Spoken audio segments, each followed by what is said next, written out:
दोस्तों, मराठी के दोस्तों, आपको और मराठी दोनों को सलाम।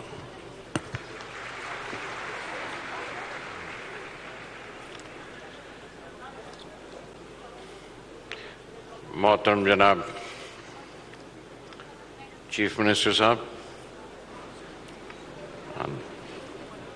ऑनरेबल शरद पवार साहब, जनाब शिवनी साहब, पाटिल साहब और तमाम ज्ञानपीठ अवार्ड विनर्स, लेखक, लिखारी, राइटर्स और उनके वजूद के लिए पढ़ने वालों को नमस्कार। क्योंकि उन्होंने पढ़ा तो किताबों में वजूद में आई और किताबें चलती रहीं और लेखक लिखते रहे। मैं मराठी सम्मेलन में पहले भी एक बार आया हूं और मुझे याद है कि मैंने उस वक्त भी चौंका था जब मैंने कहा था कि मेरे सामने जो ये पाठक और लेखक बैठे हुए हैं, मुझे लगता है 50,000 सफ़े खुले हुए हैं मेरे सामने। आज 50,000 नहीं, कई लाख चेहरे मुझे नजर आ रहे हैं उसी सम्मेलन में। ये इश्क अपनी ज़बान से और ये मोहब्बत अपनी ज़बान से कम देखी जाती है।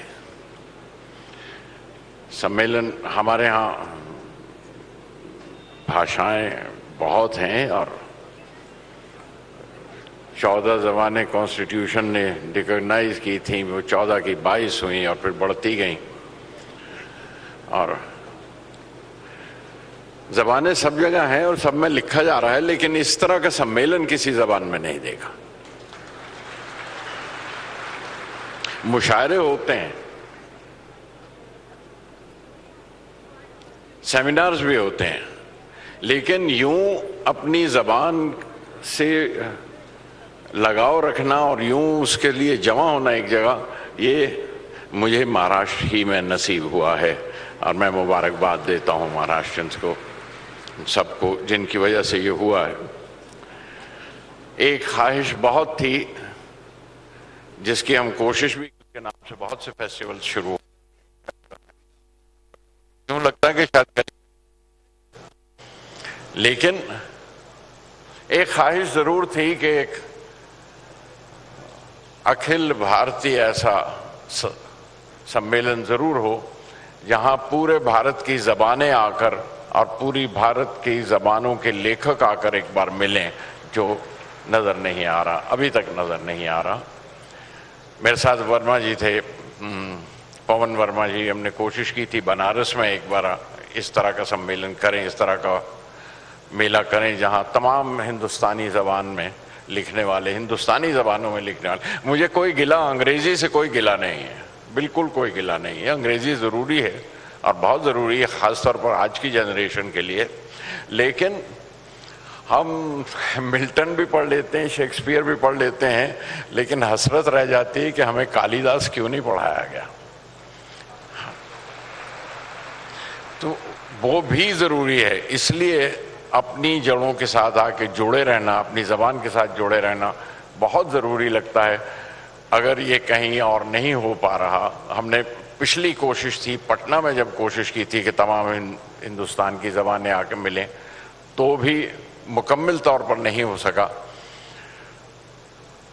लेकिन अगर और कहीं नहीं हो तो महाराष्ट्र हिंदुस्तान का हिस्सा है, महाराष्ट्र इसमें इनिशिएटिव ले सकता है ताकि एक सम्मेलन इस तरह का हो जहां तमाम हिंदुस्तानी ज़बानों के लेखक और राइटर्स और क्रिटिक्स और पोइट्स आकर मिलें। हमें,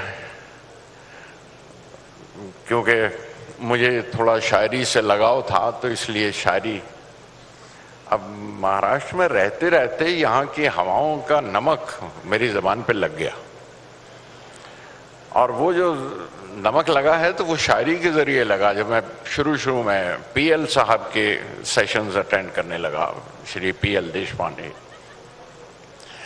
और उसके बाद ऑफ कोर्स कुसुमाग्रज, उनसे मुलाकात भी हुई और उनकी नज़में और कविताएं सुन के जी चाहा कि इन्हें दूसरी भाषाओं को मिलाना चाहिए।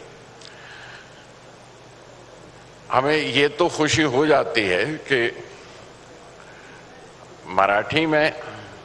मराठी ज़बान कितनी ज़बानों में ट्रांसलेट हो रही है, लेकिन ये ज़रूरी महसूस होता है कि ये भी जानना चाहिए कि दूसरी ज़बानों से कितना आ रहा है मराठी के अंदर।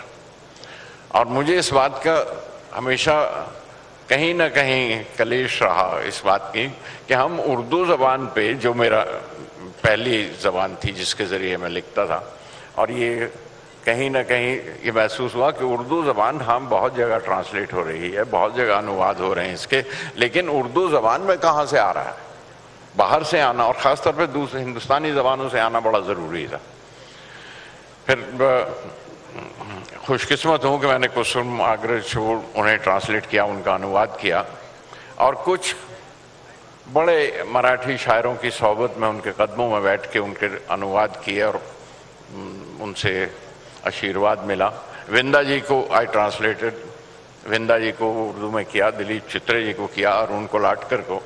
और मेरा मराठी से ये संबंध, ये गिरा बांधने वाले मेरे एक दोस्त हैं अरुण शेवटे, खुद मराठी के अच्छे शायर हैं, उनके ज़रिए मैं मराठी से मुसलसल एक संबंध अपना रखता रहा हूँ, जिससे अब भी अपनी किताबें भी, दूसरों की किताबें भी अनुवाद करके मराठी में लाया, और मराठी की किताबें जिसमें ये मैंने तर्जुमे किए उर्दू और दूसरी हिंदी ज़बान में भी शामिल करने की कोशिश की।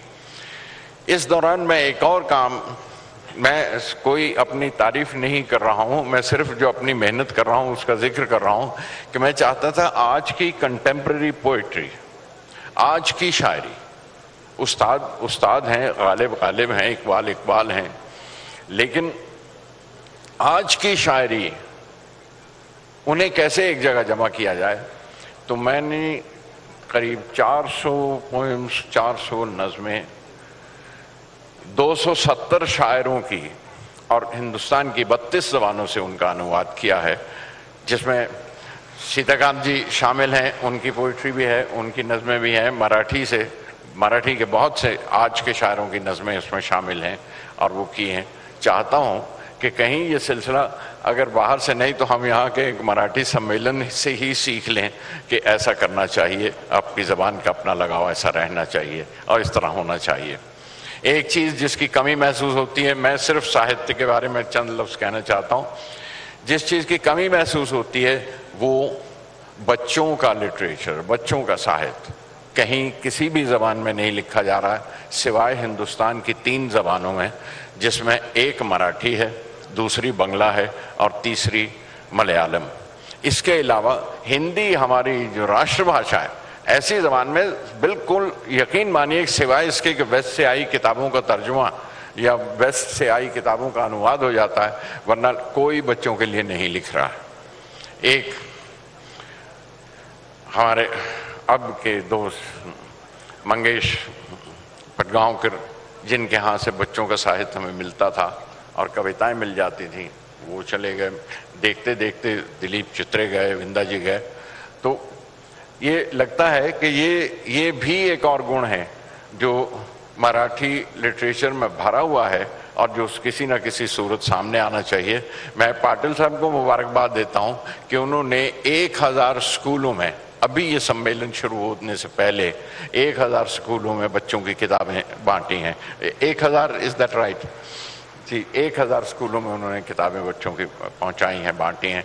ये कुछ जिम्मेवारियां भी पड़ती हैं, हम गुण गा लेते हैं, खुश हो जाते हैं, लेकिन ये जिम्मेवारियां जो आपसे सीखी हैं आप तक लाना चाहता हूँ। हर अदीब, हर राइटर, हर लिखारी, एक अजीब सी मिसाल है लगती है मुझे, उबलती हुई हांडी है जो उबलती रहती है हर वक्त। और इतने सारे साहित्यकार देख के लगता है कि उबलती हांडियां और इतनी सारी, हर शख्स अपनी तरह जिंदगी को नरेट करता है, हर राइटर अपनी तरह से जिंदगी का टेस्ट करता है, उसका जायका बताता है, हर लेखक अपनी तरह से जिंदगी को परखता है और जिंदगी के मानी बताता है। लेकिन ये जिंदगी बड़ी अजीब सी चीज है, ये एक सी रहती नहीं कभी भी, ये बदलती रहती है। जब ये बदलती है तो साथ में आपका कल्चर भी बदलता है, जबान भी बदलती है। और मैं कहूं कि वो जिंदगी पकाने की कोशिश करते हैं तो उबलती हांडियां और इतनी सारी, सभी ने जिंदगी चूल्हे पे रखी है। और ये जिंदगी है, न गलती है न पकती है, सभी ने चूल्हे पे रखी है, जिंदगी पक जाए तो ये इसी सूरत चलता रहेगा। लेकिन दाद देता हूं राइटर्स को, दाद देता हूं तमाम लेखकों को कि ब्रह्मांड की आवाज चुप हो सकती है लेकिन लेखक की आवाज चुप नहीं होती। वो खामोश नहीं रहता, वो अपनी बात कहेगा। बल्कि यूं कहना पड़ता है कई बार, वो गूंगा कौन है, वो गूंगा है कौन, खांसता है तो शब्द उड़ते हैं उसके मुंह से। वो जो गूंगा एक शहर में घूमा करता है वो है कौन, वो खांसता है तो लफ्ज उड़ते हैं उसके मुंह से, शब्द उड़ते हैं उसके मुंह से। शहर को साफ रखना और मुश्किल हो गया है। वो गूंगा है कौन जो खांसता है तो शब्द उड़ते हैं उसके मुंह से, शहर को साफ रखना मुश्किल हो गया है। चौराहे पर बात चल रही है कि लेखक होगा, अदीब होगा, किसी ने पूछी थी उसकी राय और ज़बां काट ली थी उसकी। वो ज़बान कटने के बाद भी लेखक बोलता रहता है, वो बोलता ही रहता है और हमेशा बोलेगा। बहुत बहुत शुक्रिया। झी 24 तास रहा एक पाऊल पुढे।